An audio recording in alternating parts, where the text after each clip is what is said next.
Hi everyone, welcome back to Reading Corner. I have some fun books for you today. A bit of a variety because variety is always a bit of fun. So I've got a little golden book called The Tawny, Scrawny Lion. I've got one of the little men books called Mr Tickle and a Dr. Seuss book called And to Think That I Saw It on Mulberry Street. So we're going to start with The Tawny, Scrawny Lion. Some of you may know this, you may have read it before, but it's always fun to read again. Once there was a tawny, scrawny, hungry lion who never could get enough to eat. He chased monkeys on Monday and kangaroos on Tuesday, zebras on Wednesday, bears on Thursday, camels on Friday, and on Saturday, elephants.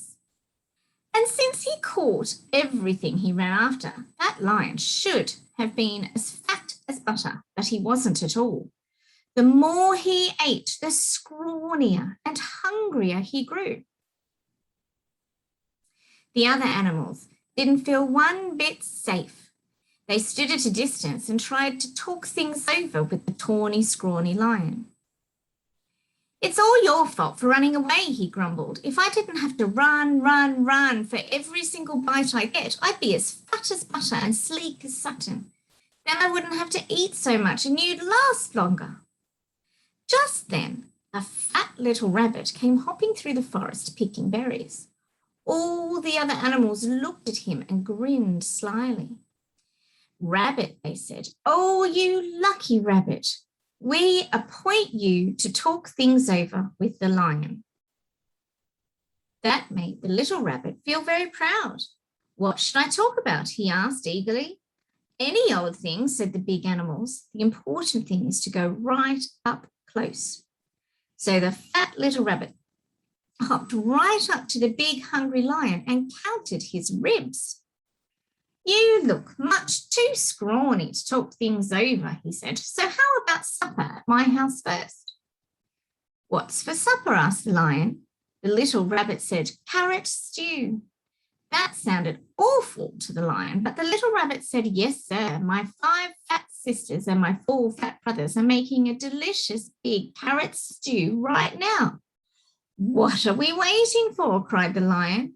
And he went hopping away with the little rabbit, thinking of 10 fat rabbits and looking just as jolly as he pleased. Well, grinned all the big animals, that should take care of Tawny Scrawny for today. Before very long, the lion began to wonder if they would ever get to the rabbit's house. First, the fat little rabbit kept stopping to pick berries and mushrooms and all sorts of good-smelling herbs. And when his basket was full, what did he do but flop down on the riverbank? Wait a bit, he said. I want to catch a few fish for the stew. That was almost too much for the hungry lion. For a moment, he thought he would have to eat that one little rabbit then and there. But he kept saying 5 fat sisters and 4 fat brothers over and over to himself. And at last, the 2 were on their way again. Here we are, said the rabbit, hopping around a turn with the lion close behind him. And sure enough, there was the rabbit's house with a big pot of carrot stew bubbling over an open fire. And sure enough, there were 9 more fat, merry little rabbits hopping around it. When they saw the fish, they popped them into the stew, along with the mushrooms and herbs. The stew began to smell very good indeed. And when they saw the tawny, scrawny lion, they gave him a big bowl of hot stew. Then they hopped about so busily that really it would have been quite a job for that tired, hungry lion to catch even one of them. So he gobbled his stew, but the rabbits filled his bowl again. When he had eaten all he could hold, they heaped his bowl with berries. And when the berries were gone, the tawny, scrawny lion wasn't scrawny anymore. He felt so good and fat and comfortable that he couldn't even move. Here's a fine thing, he said to himself, all these fat little rabbits and I haven't room inside for even one. He looked at all those fine fat little rabbits and wished he'd get hungry again. Mind if I stay a while, he asked. Oh, we wouldn't even hear of your going, said the rabbits. Then they plumped themselves down in the lion's lap and began to sing songs. And somehow, even when it was time to say goodnight, that lion wasn't one bit hungry. Home he went through the soft moonlight, singing softly to himself. He curled up in his bed, patted his sleek, fat tummy and smiled. When he woke up in the morning, it was Monday. Time to chase monkeys, said the lion. But he wasn't one bit hungry for monkeys. What he wanted was some more of that tasty carrot stew. So off he went to visit the rabbits. On Tuesday, he didn't want kangaroos, and on Wednesday, he didn't want zebras. He wasn't hungry for bears on Thursday, or camels on Friday, or elephants on Saturday. All the big animals were so surprised and happy. They dressed in their best and went to see the fat little rabbit. Rabbit, they said, oh, you wonderful rabbit. What in the world did you talk to the tawny, scrawny, hungry, terrible lion about? The fat little rabbit jumped in the air and said, oh, my goodness, we had such a good time with that nice, jolly lion that I guess we forgot to talk about anything at all. And before the big animals could say one word, the tawny lion came skipping up the path. He had a basket of berries for the fat rabbit sisters, and a string of fish for the fat rabbit brothers, and a big bunch of daisies for the fat rabbit himself. I came for supper, he said, shaking paws all around. Then he sat down in the soft grass, looking fat as butter, sleek as satin, and jolly as all get out, all ready for another good big supper of carrot stew. The end. So I guess the plan of the big animals to send the fat little rabbit to go be dinner for the lion backfired a bit, but in a good way, because now the lion has 10 little friends who feed him and keeps everybody else safe. So that's a good outcome, I think. Now we're going to read Mr. Tickle. Let's see what he gets up to one day when he wakes up and feels like he should do some tickling. It was a warm, sunny morning. In his small house at the other side of the wood, Mr. Tickle was asleep. You didn't know there was such a thing as a tickle, did you? Well, there is. Tickles are small and round, and they have arms that stretch and stretch and stretch. Extraordinary long arms. Mr. Tickle was fast asleep. He was having a dream. It must have been a very funny dream because it made him laugh out loud, and that woke him up.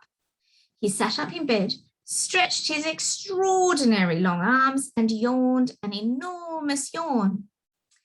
Mr. Tickle felt hungry. So do you know what he did? He reached out one of his extraordinary long arms, opened the bedroom door, reached down the stairs, opened the kitchen door, reached into the kitchen cupboard, opened the biscuit tin, took out a biscuit, brought it back upstairs, in through the bedroom door, and back to Mr. Tickle in bed. As you can see, it's very useful indeed having arms as long as Mr. Tickle's. Mr. Tickle munched his biscuit. He looked out of the window. Today looks very much like a tickling day, he thought to himself. So later that morning, after Mr. Tickle had made his bed and cooked his breakfast, he set off through the wood. As he walked along, he kept his eyes very wide open, looking for somebody to tickle, looking for anybody to tickle. Eventually, Mr. Tickle came to a school. There was nobody about, so reaching up his extraordinary long arms to a high window ledge, Mr. Tickle pulled himself up and peeped in through the open window. Inside, he could see a classroom. There were children sitting at their desks and a teacher writing on the blackboard. Mr. Tickle waited a minute and then reached in through the window. Mr. Tickle's extraordinary long arm went right up to the teacher, paused, and then tickled. The teacher jumped in the air and turned around very quickly to see who was there, but there was nobody there. Mr. Tickle grinned a mischievous grin.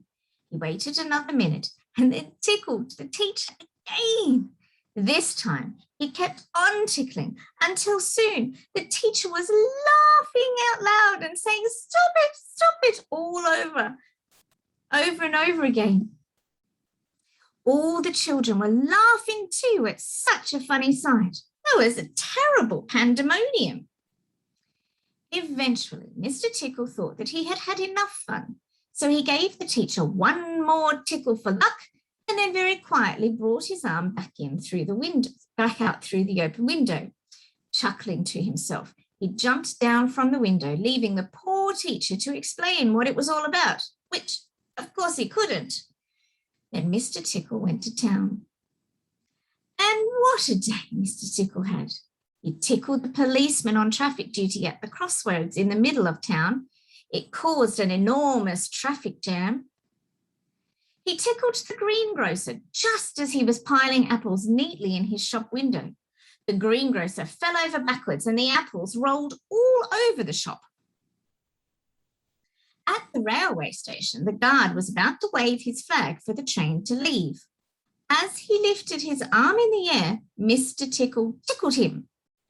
And every time he tried to wave his flag, Mr. Tickle tickled him until the train was 10 minutes late leaving the station, and all the passengers were furious. That day, Mr. Tickle tickled everybody. Tickled the doctor. He tickled the butcher. He even tickled old Mr. Stamp, the postman, who dropped all his letters into a puddle. Then Mr. Tickle went home. Sitting in his armchair in his small house at the other side of the wood, he laughed and laughed every time he thought about all the people that he had tickled. So, if you are in any way ticklish, beware of Mr. Tickle and those extraordinary long arms of his. Just think, perhaps he's somewhere about at this very moment while you're reading this book. Perhaps that extraordinary long arm of his is already creeping up to the door of this room. Perhaps it's opening the door now and coming into the room. And perhaps before you know what is happening, you will be well and truly tickled. I wonder how many of you are very ticklish and you have fun tickling your brothers and sisters or your mum and dad. It can be very funny, but then you get to a point where you're just laughing far too much and you have to say, stop it, like the poor teacher did. Now we're going to read a book by Dr. Seuss called And to Think That I Saw It on Mulberry Street. It's about a little boy called Marco. Now let's find out what he did see on Mulberry Street. When I leave home to walk to school, Dad always says to me, Marco, keep your eyelids up and see what you can see. But when I tell him where I've been and what I think I've seen, he looks at me and sternly says, your eyesight's much too keen. Stop telling such outlandish tales. Stop turning minnows into whales. Now, what can I say when I get home today? All the long way to school and all the way back, I've looked and I've kept careful track. But all that I've noticed, except my own feet, was a horse and a wagon on Mulberry Street. That's nothing to tell of. That won't do, of course. Just a broken down wagon that's drawn by a horse. That can't be my story. That's only a start. I'll say that a zebra was pulling that cart, and that is a story that no one can beat when I say that I saw it on Mulberry Street. Yes, the zebra is fine, but I think it's a shame. Such a marvellous beast with a cart that's so tame. The story would really be better to hear if the driver I saw were a charioteer, a gold and blue chariot, something to meet, rumbling like thunder down Mulberry Street. No, it won't do at all. A zebra's too small. A reindeer is better. He's fast and he's fleet, and he'd look mighty smart on old Mulberry Street. Hold on a minute. There's something wrong. A reindeer hates the way it feels to pull a thing that runs on wheels. He'd be much happier instead if he could pull a fancy sled. A reindeer and sleigh. Say, anyone could think of that. Jack or Fred or Joe or Nat. Say, even Jane could think of that. But it isn't too late to make one little change. A sleigh and an elephant. There's something strange. I'll pick one with plenty of power and size, a blue one with plenty of fun in his eyes, and then, just to give him a little more tone, have a Raja with rubies perched high on a throne. Say, that makes a story that no one can beat when I say that I saw it on Mulberry Street. But now, I don't know, it still doesn't seem right.